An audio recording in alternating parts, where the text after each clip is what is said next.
Telangana RTC ఉద్యోగులు కార్మికుల సమ్మె అర్ధరాత్రి నుంచి మొదలైంది.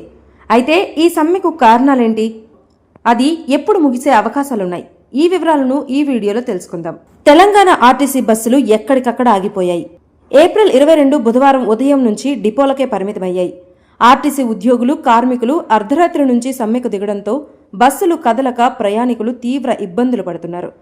ముఖ్యంగా హైదరాబాద్లో ఉదయమే ఆఫీసులకు వెళ్లే ఉద్యోగులు, పనులకు వెళ్లే కార్మికులు అవస్థలు పడుతున్నారు. సమ్మె గురించి తెలియని ప్రయాణికులు బస్టాండ్లకు చేరుకుని పడిగాపులు కాస్తున్నారు. హైదరాబాద్ से नंदीगाम जा रहे हैं हम। यहाँ पर देख तो बस टिकट बुक कर ले तो सभी के आके 7 बजे यहाँ पर बैठे थे। बैठ के पास आदमी वाले सब लोग आके बस ट्रिक करे आज बोल के बोले थे। बहुत मुश्किल हो रहा है नंदीगाम जाने, विजयवाड़ा जाने। वो कुछ मैसेज आया स्ट्राइक है, वो बस में से कुछ भी नहीं आया। अब सभी मालूम हो हमको, बहुत मुश्किल पड़ रहा है आदमी, सब लोग सब बहुत मुश्किल पड़ रहे हैं। उसके बहुत स्ट्राइक हो रहा है ना, बस स्ट्राइक बोल के कल रात पर मैसेज भी नहीं आया, सडन से बोले थे आपको। తెలంగాణ రోడ్డు రవాణా సంస్థలో వేలాది మంది ఉద్యోగులు పనిచేస్తున్నారు. అయితే ప్రస్తుతం వీళ్లంతా ప్రభుత్వ ఉద్యోగులకు గుర్తింపబడటం లేదు.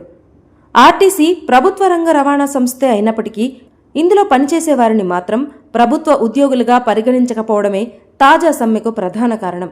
ఆర్టీసీని ప్రభుత్వంలో విలీనం చేయాలని, తమకు అందరూ ప్రభుత్వ ఉద్యోగుల మాదిరిగానే సౌకర్యాలు కల్పించాలని ఆర్టీసీ ఉద్యోగులు ఎప్పటి నుంచో డిమాండ్ చేస్తున్నారు. గతంలో ఆర్టీసీ ప్రభుత్వంలో విలీనం చేస్తామని ప్రభుత్వం కూడా హామీ ఇచ్చింది. కానీ ఇప్పటి వరకు ఈ హామీ నెరవేరలేదు. దీంతో ఆర్టీసీని వెంటనే ప్రభుత్వంలో కలిపేయాలనే ప్రధాన డిమాండ్తో ఉద్యోగులు సమ్మెబాట పెట్టారు. తెలంగాణ ఆర్టీసీ ఉద్యోగులు ప్రభుత్వం ముందు 32 డిమాండ్లు ఉంచారు. వీటన్నింటికీ అంగీకరిస్తేనే సమ్మెను విరమిస్తామని తేల్చి చెబుతున్నారు. ఇందులో ప్రధానమైనది ఆర్టీసీని ప్రభుత్వంలో విలీనం చేయాలనే డిమాండ్. మరి మిగతా డిమాండ్లు ఏంటంటే, వేతన సవరణ చేపట్టాలి, అంటే ప్రస్తుతం జీవన వ్యయం పెరిగిన నేపథ్యంలో అందుకు తగినట్లుగా శాలరీలు పెంచాలని ఆర్టీసీ ఉద్యోగులు కోరుతున్నారు. ఇతర విభాగాల్లోని ప్రభుత్వ ఉద్యోగుల మాదిరిగానే తమకు కూడా అలవెన్సులు, ప్రత్యేక ఆర్థిక ప్రయోజనాలు కల్పించాలని డిమాండ్ చేస్తున్నారు. పెండింగ్ సమస్యలను పరిష్కరించాలి, గతంలో ఇచ్చిన హామీల మేరకు తమ సమస్యలను వెంటనే పరిష్కరించాలని, ఎలాంటి ఇబ్బంది లేకుండా పనిచేసుకునే అవకాశం కల్పించాలని కోరుతున్నారు.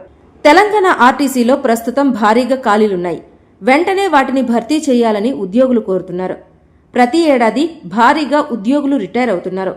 అందుకు తగినట్లుగా నియామకాలు మాత్రం జరగడం లేదనేది ఉద్యోగుల వాదన. దీంతో ఉద్యోగులపై పనిభారం పెరుగుతోందని అంటున్నారు. కాబట్టి వెంటనే ఖాళీలను భర్తీ చేసి ఒత్తిడి తగ్గించాలని కోరుతున్నారు. కారుణ్య నియామకాలు చేపట్టాలి. ఆర్టీసీ ఉద్యోగులు విధుల్లో ఉండగా మరణిస్తే వారి కుటుంబ సభ్యులకు యాజమాన్యం అండగా ఉండాలని కోరుతున్నారు. ఆర్థిక సాయంతో పాటు కుటుంబ సభ్యుల్లో ఒకరికి ఉద్యోగం కల్పించాలని కోరుతున్నారు.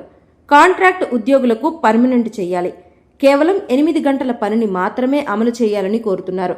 మహిళా ఉద్యోగులకు ప్రత్యేక సౌకర్యాలు, అద్దె బస్సులను తగ్గించి సొంత బస్సులనే నడపాలని డిమాండ్ చేస్తున్నారు. మహాలక్ష్మి పథకం బకాయిలను వెంటనే అందివ్వాలని కోరుతున్నారు. ఇలా అనేక డిమాండ్లతో ఆర్టీసీ ఉద్యోగులు సమ్మెబాట పట్టారు. తెలంగాణ ఆర్టీసీ ఉద్యోగులు సమ్మె విరమించాలని ప్రభుత్వం కోరుతోంది. వారి అన్ని డిమాండ్లకు సానుకూలంగానే ఉన్నామంటోంది. అయితే ఉద్యోగులు మాత్రం తమ డిమాండ్లకు ప్రభుత్వం అంగీకరించడం లేదని చెబుతున్నారు. ఈ క్రమంలోనే ప్రభుత్వ ప్రతినిధులు, ఆర్టీసీ ఉద్యోగులకు మధ్య జరిగిన చర్చలు విఫలమయ్యాయి. అందువల్లే ఇవాళ అర్ధరాత్రి నుంచి సమ్మె ప్రారంభమైంది. ఆర్టీసీ బస్సులు కూడా ఎక్కడికక్కడ నిలిచిపోయాయి. అయితే ఆర్టీసీ ఉద్యోగులకు చర్చించేందుకు ప్రభుత్వం సీనియర్ ఐఏఎస్ అధికారుల కమిటీని ఏర్పాటు చేసింది. ఈ కమిటీ ఆర్టీసీ జేఏసీ నాయకులతో మరోసారి చర్చలు జరపనుంది. ఉద్యోగుల డిమాండ్లకు ప్రభుత్వం అంగీకరించినా, ప్రభుత్వ హామీలకు ఉద్యోగులు సానుకూలంగా స్పందించినా సమ్మె ముగుస్తుంది.